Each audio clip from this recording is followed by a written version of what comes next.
So I'm sure you're all aware that this is your first ever convention. First time, yeah, first time. It's been a bit of an experience for you. Pretty wild, yeah.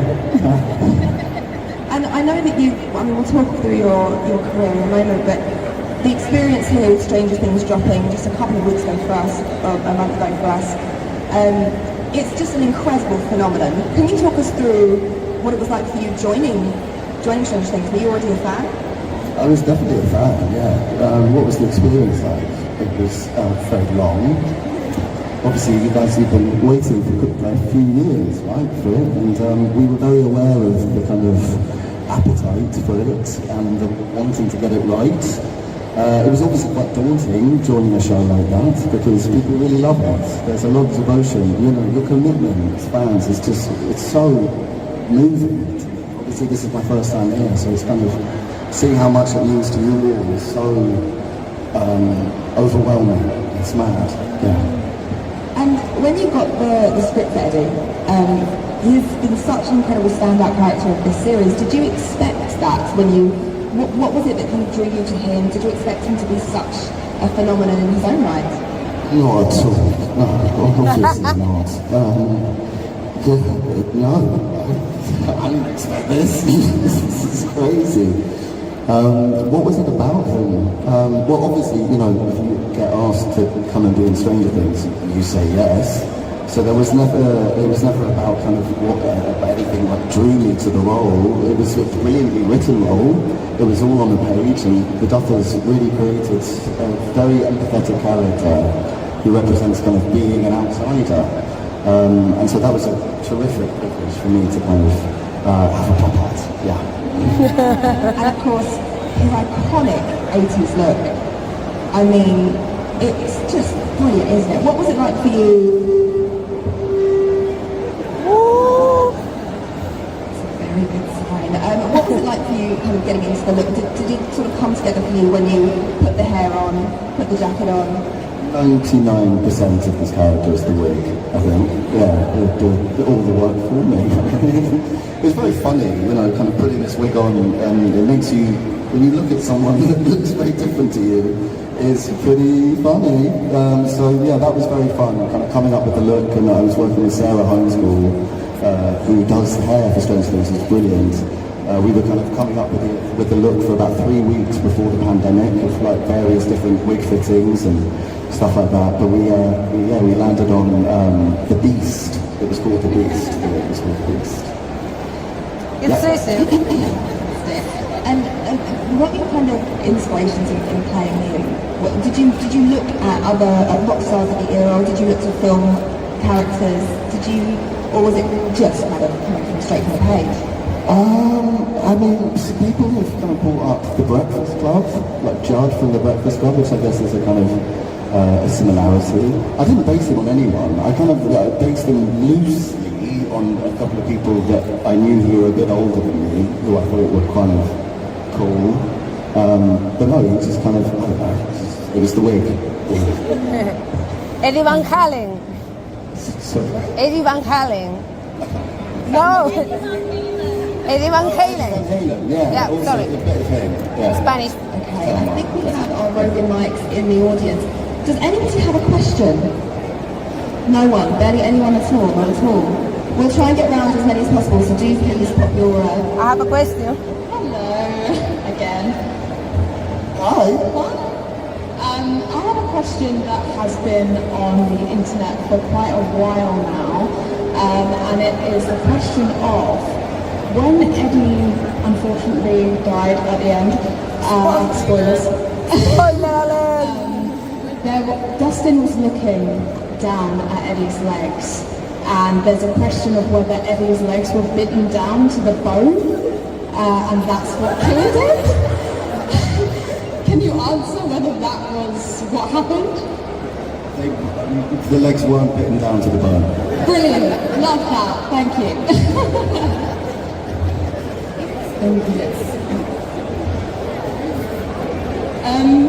Love your outfit. Thank you. This is for you and for Eddie. If Eddie and yourself was to be a D&D character, what would the class and race be? I don't know how to play Dungeons and Dragons. Oh! So it's really interesting of you, Joseph, in Eddie, is there? You're not, I understand you're not a huge metal fan, you're not a D&D player. I mean, I listen to a lot of metal to prepare for him, but I wouldn't say I'm not really a metalhead. No. But I grew to love it in my own way. Is it really fun to kind of bring aspects that just to be such a different character from yourself when you're preparing for roles? So that's why I want to do my job. I love that. You know, it's really exciting to kind of try and bend different aspects of your personality to kind of come up with something else. It's a very weird job. Yeah, but I love it. I don't know why. Well, I think if you did decide to learn D&D, we've got a lot of members of the Hellfire Club already at your disposal. I have played one game. I played a game. I don't know if you guys have seen it. So I was being led by a brilliant dungeon master. What are some of the categories of people? There's a dwarf. Yes. I'm a dwarf. No. Eddie would probably be a bard or a warlock. There you go. A bard. I think he'd be a bard. Bard, warlock, maybe a tiefling. Great. And then is it like a special ability? What is it? There's many special abilities. Come on. But dark magic and saving people with music, I think, is amazing. Great. It fits very, very well, I think. Perfect. Thank you so much. Hello. Obviously, we all love a good meal deal. I just want to know, what do you think Eddie's go-to meal deal of choice would be? And where from as well? I think he'd get ham sandwich, salt and vinegar crisps inside the sandwich. It's so Do you get a chocolate bar as well? I guess he'd have Hershey's one, which sucks. And he'd have just a Dr. Pepper, I think. Nice, cool, thank Great you. question. Thank you so much. I'm going to try and get around that bit useful. Hi. So we know you auditioned for Spider-Man. If you could play any Marvel hero, who would you play and why? Spider-Man. Why? He's funny, and I want to do that. Fun. Thank you. Nice one. Thank you so much. I'm sorry, it's a slightly logistical question, but if you don't mind, if you've only got a one-part question, please do give the mic back to our lovely roving reporter, because then she can try and get to more of you. Thank you so much. Hello. Hey. Hi. If you could replace Running Up That Hill with any song, what would that song be? Yes. Yes. Does anyone know who the Playing the Boys are? Ah.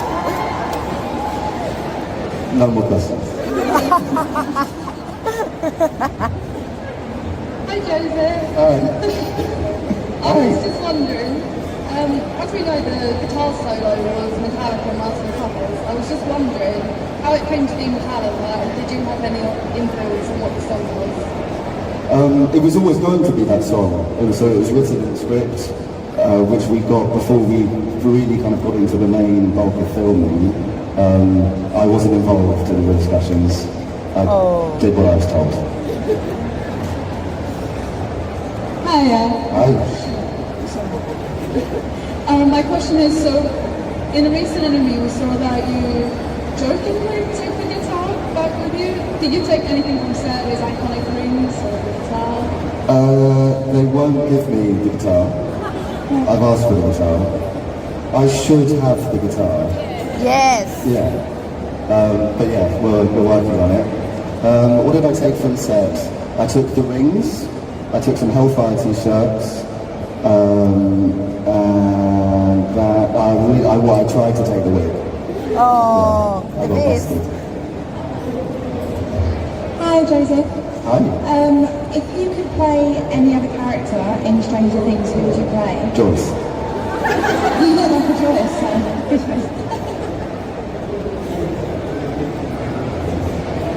Hi! Hi. Sorry, okay, sorry. Whatever happened to Eddie's jacket? You know the best? The Dio one?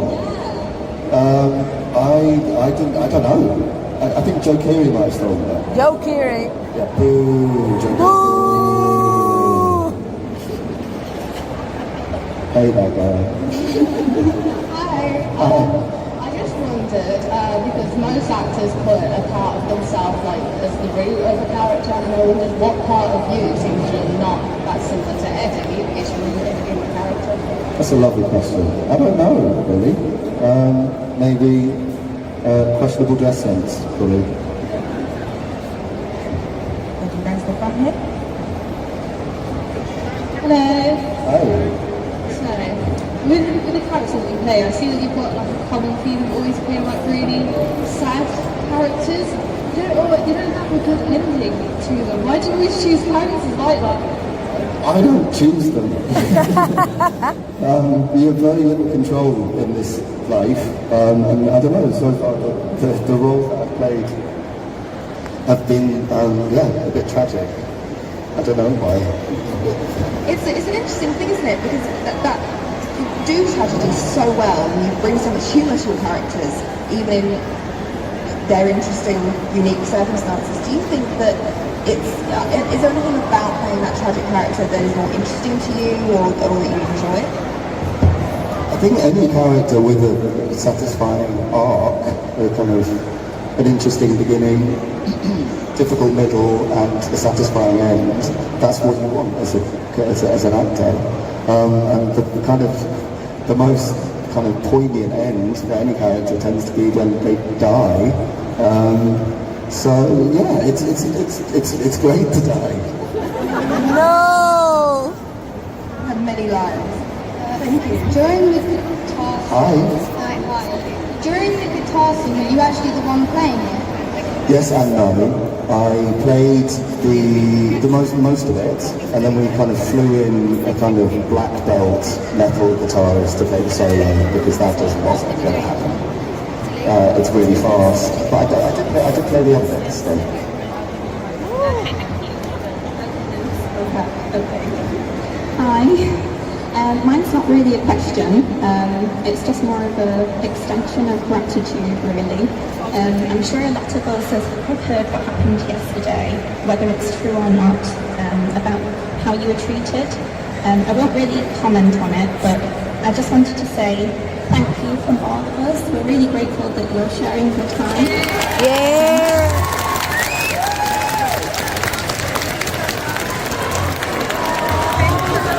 Thank you for signing our things, for spending time with us, for making our summer.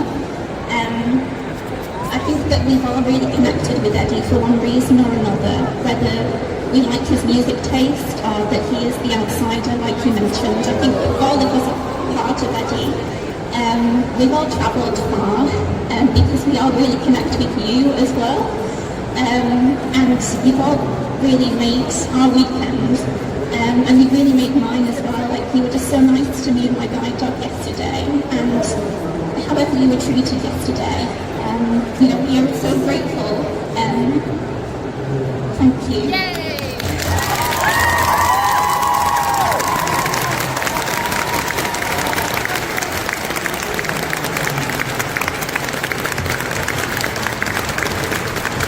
I want to do that. Very kind of you. Thank you for your kind words. Thank you, Joseph. Thank you. You rock. Thank you. I think there is definitely something about being able to connect with these characters who mean so much to us, and as you say, we are all so grateful for your time. What is it like for you to be able to connect with your fans, knowing that they have this connection with this character of mine? I never expected this in my career, ever. I don't know what it is. It's something, clearly, I have to be careful not to sound too grand, but it feels like something in Eddie has connected with people. And I don't know whether it's him representing being different and accepting his differences and being who he is, being his authentic self. Dustin says at the end, he was always Eddie. And we need to, we all have moments of not liking ourselves and being hard on ourselves. And I think we need to be ourselves because you're you. There's nothing you can do about it. You're born into this life and it's weird, and you might be weird. Probably you are. And that's okay. And I think that seems to be the message that everyone is conveying: is be yourself, because it's pointless being anyone else. I don't know. Yeah. Thank you so much. Let's get to another question. Hi. So I mentioned earlier when I was in the autograph line that I am a stage manager, and I've worked with a lot of directors who do like improv with the actors, where the actors have to be in character so that the actors are then able to grasp the character quicker, so when they come off stage and then go back on, they're able to fall back into the character easier. Do you have any like tricks or anything you do to help you stay in character in between takes, or when you're doing a stage show and you have to be on stage for a bit? I'm just definitely not a method actor. I don't have a problem with people that are. I don't do that. I stayed in the character voice quite a lot, in the accent, because I was terrified, that he'd sound like he's from South London, and he can't sound like that. So I did that, which was really annoying for people, and I felt really stupid doing it. Charlie Heaton, who's in, Charlie Heaton, he is English and couldn't be anywhere near me when I was kind of in my American accent, because it's just so irritating.